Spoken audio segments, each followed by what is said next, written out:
ഇബ്ലീസ് ഭൂമിയിൽ വന്നു സംസാരിച്ചത് മത്സ്യത്തിനോടാണ് ആദ്യമെന്നാണുള്ളത്.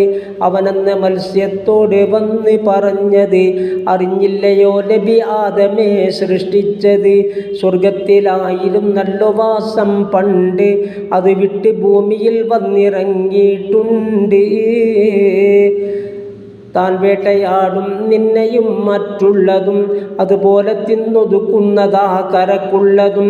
ഇത് കേട്ട് മത്സ്യം ചുറ്റി സഞ്ചരിക്കുന്നതായി കടൽവാസികൾക്ക് ഈ വാർത്തയും നൽകുന്നതായി. മത്സ്യം പറഞ്ഞത് ഗൈബത്തായി നബി ആദമേ, അതുകൊണ്ട് നാക്കില്ലാത്തതായി അവയ്ക്കൊന്നുമേ. മറ്റുള്ള ജീവികൾക്കൊക്കെയും നാക്കുണ്ട്, മത്സ്യത്തിനുള്ളത് നഷ്ടമായി ഇതു കണ്ട്. കാണാം മുകാശിഫത്തുൽ ഖുലൂബിൽ തന്നിത് 96-ാം പേജിലാ പറയുന്നത്.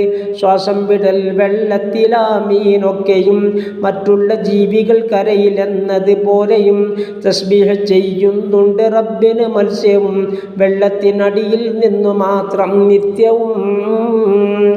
മുകളിൽ വരുമ്പോൾ ഇല്ല തസ്ബീഹെന്ന എന്നുള്ളതും ജാഹിദ് പറഞ്ഞതു തന്നാ. ബഹറിൻ്റെ മുകളിൽ കൂടി വളരെ വിദൂരമിൽ പറക്കുന്ന മത്സ്യവുമുണ്ട്, വിവിധ സമുദ്രമിൽ കടക്കുന്നതല്ലതിനുള്ളിലൽപ്പം വായുവും.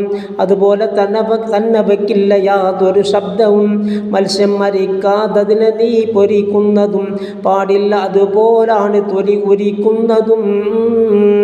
ഇതുകൊണ്ട് വേദനിപ്പിക്കലും വരുന്നുണ്ട്, അതുകൊണ്ട് ശരിയല്ലെന്ന് കൗലും ഉണ്ട്.